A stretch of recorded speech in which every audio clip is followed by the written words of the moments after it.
Melihat sebuah meja, Jungho berusaha memotong ikatannya. Setelah terlepas, Jungho mengetuk pintu dan menusuk Nona Kim dengan menggunakan serpihan kaca. Miyong lalu pergi melapor ke pemilik karaoke. Pemilik itu lalu menyuruh mereka bertiga untuk pergi. Mereka pun merasa kesal karena ulah Miyong yang mengadu dan merusak kesenangan mereka. Dan diperlihatkanlah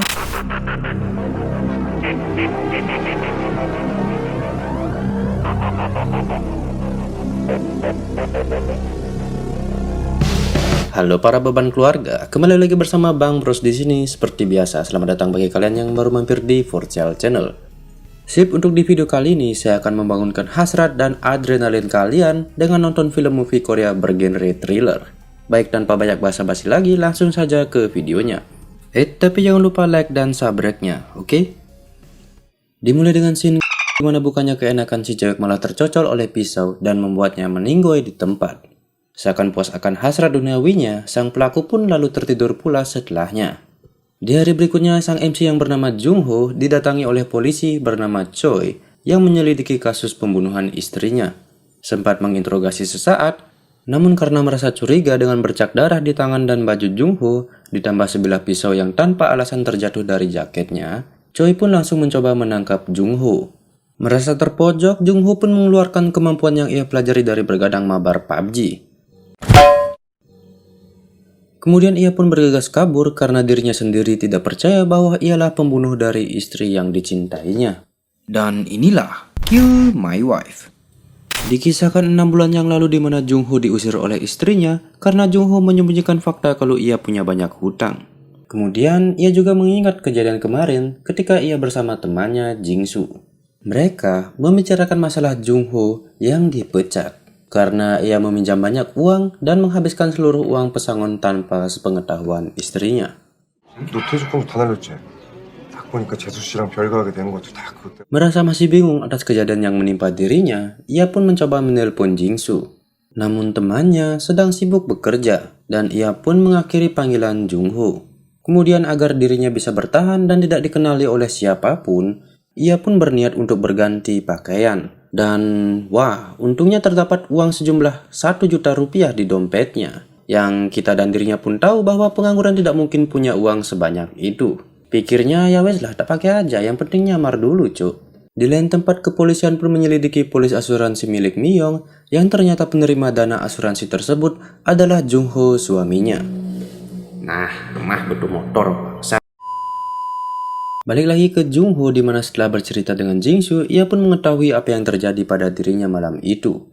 Namun, ia juga tidak mengetahui apa yang terjadi setelah ia berpisah dengan Jingsu. Merasa putus asa dengan yang terjadi, Jungho pun mencoba mencari jati diri dengan pergi ke bar yang diceritakan oleh Jingsu. Di sana, dirinya disapa dan diperlakukan dengan baik oleh si Neng waitress cantik yang padahal dirinya tidak kenal dengan gadis tersebut. Karena masih bingung dengan apa yang terjadi, ia pun berbincang untuk mengetahui kejadian yang ia lupakan. Namun karena si kampret ini datang, Jungho pun lekas bersembunyi. Dan karena tidak mendapat petunjuk lain mengenai Jungho, sang polisi pun pergi. Melihat hal tersebut, Jungho pun ingin segera pergi dari sana. Namun sialnya Letnan Choi masih di sana. Jungho yang polos pun mencoba kabur dari mereka dan untungnya berhasil. Scene pindah ke masa lalu di mana Jungho mengingat hari ketika ia dipecat dulu. Karena takut mengatakan pada istrinya, Jungho pun terus berbohong dengan menggunakan pakaian rapi seolah ia masih bekerja di kantor tempat ia bekerja sebelumnya. Namun kenyataannya ia malah menjadi kuli untuk memenuhi kebutuhan hidupnya. Di saat pulang Jungho yang merasa gajinya kurang, ia pun kebetulan melihat cara mendapatkan uang lebih banyak melalui judi. Yang ternyata itu merupakan perangkap yang sudah disetting bagi orang yang sedang kesusahan. Di mana pada akhirnya semua uangnya pun habis. Namun untungnya saat itu dirinya terjatuh dan berakhir menyesal karena perbuatannya. Beberapa saat kemudian Jungho dapat panggilan dari Nona Kim. Ia merupakan rentenir yang meminjamkan Jungho uang sebelumnya. Jungho akhirnya ingat kalau dulu tangannya hampir dipotong karena tidak membayar hutang. Tapi Nona Kim memberinya waktu selama 1 minggu untuk melunasinya. 딱 일주일 드립니다. 최종호 씨. Setelah mengingatnya, Jung-ho merasa curiga kalau kematian istrinya ada hubungannya dengan Nona Kim. Di lain tempat, Choi mendapat laporan tentang panggilan terakhir yang dilakukan Myung ke sebuah karaoke bar. Choi pun pergi ke sana bersama rekannya. Sampai di sana, pemilik karaoke bar itu mengatakan kalau sebulan lalu, Nona Kim membawa seorang wanita ke sana, yang tidak lain adalah Myung. 김 실장이란 사람이 여자를 한 명 데리고 왔는데 Hari ketika Myung dibunuh, ia sempat pergi ke karaoke bar untuk melayani pelanggannya. Polisi kembali mengecek rekaman CCTV dan mereka menyimpulkan adanya dua tersangka yaitu Nona Kim dan Jung-ho. Di lain tempat bawahannya Nona Kim melihat Jung-ho kembali. Ia pun menyiapkan senjata dan bawahannya untuk menangkap Jung-ho. Dari jauh, Nona Kim diam-diam mendekati Jung-ho yang pelongo-pelongo seperti orang goblok tolol. Langsung saja Nona Kim menyemprotkan gas air mata ke Jung-ho. Setelah sadar, Jung-ho melihat dirinya di sebuah gudang. Ia juga mengingat kembali kenapa Nona Kim mengejarnya. Saat itu, Jung-ho sedang bermain kasino dan sudah menghabiskan seluruh uang dan ceknya. Kemudian ia melihat Nona Kim datang dan menaruh tasnya di atas meja. Melihat sebuah kesempatan, Jung-ho pun mencuri tas Nona Kim. Ternyata tas yang ditemukan Choi rupanya milik Nona Kim yang dicuri. Lalu Jung-ho dikejar oleh bawahan Nona Kim. Mereka pun sempat berkelahi sebelum Jung-ho berhasil kabur. Ternyata inilah penyebab tangan dan kemeja Jung-ho berlumuran darah. Jadi perkiraan bahwa Jung-ho yang membunuh istrinya ternyata salah guys. Terus yang di awal sini tuh maksudnya apa coba? Entahlah, hanya Kang Sayur Gerobak yang tahu. Balik lagi ke masa kini, Jung-ho mendengar percakapan Nona Kim yang akan menjual organ tubuh Jung-ho untuk melunasi semua utangnya. Melihat sebuah meja, Jung-ho berusaha memotong ikatannya. Setelah terlepas, Jung-ho mengetuk pintu dan menusuk Nona Kim dengan menggunakan serpihan kaca. Namun sayang, ia berhasil dihentikan oleh anak buahnya. Saat itu, Nona Kim sudah sangat kesal dan ingin membunuhnya. Tapi ia mengurungkan niat dan ingin mengambil organnya terlebih dahulu. 그래. 일단 장기 먼저 빼자. Beberapa saat kemudian, kepolisian pun menggerebek tempat tersebut. Nona Kim lalu melarikan diri lewat jendela. Balik lagi ketika Myung yang sedang bekerja di karaoke bar.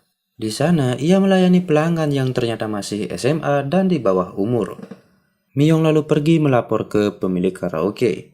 Pemilik itu lalu menyuruh mereka bertiga untuk pergi. Mereka pun merasa kesal karena ulah Myung yang mengadu dan merusak kesenangan mereka. Dan diperlihatkanlah bahwa sebenarnya Myung terbunuh oleh anak SMA yang awalnya ingin skidi papap dengannya. Kasihan cuk, mana masih muda lagi. Balik lagi ke masa sekarang, polisi berhasil menangkap 3 bocah laknat beserta bawahan Nona Kim. Polisi Choi lalu menjelaskan kepada Jung-ho bahwa Nona Kim diam-diam bertemu Myung. Nona Kim lalu menyuruh Myung untuk ngelonte agar bisa melunasi utangnya. 2차도 좀 하고. Mendengar hal itu, Jung-ho tidak bisa berkata apa-apa dan hanya bisa menyesal. Jika saja ia jujur kalau dirinya sudah dipecat dan tidak bermain judi, mungkin kejadian ini tidak akan terjadi lagi. 14 bulan kemudian setelah kejadian tersebut, Jung-ho bukannya kapok berjudi, ia malah masih melanjutkannya. Dan cerita pun tamat. Oke lah, untungnya bukan hanya gue yang bingung sendiri, tapi kalian pasti bingung ya kan? Dan ya memang sih gak terlalu serem-serem amat. Kurang memenuhi jiwa thriller gue sih, tapi plot twistnya cukup bagus. Nah, pesan moral dalam film ini sih jangan suka berbohong pada orang yang kalian sayangi, oke? Bang Bros di sini mohon pamit undur diri. Sampai jumpa di video selanjutnya. I'm on my own, broken and alone. I feel the rain crashing down all around this empty town. I'm searching for the lost and found. But you don't care, you're unaware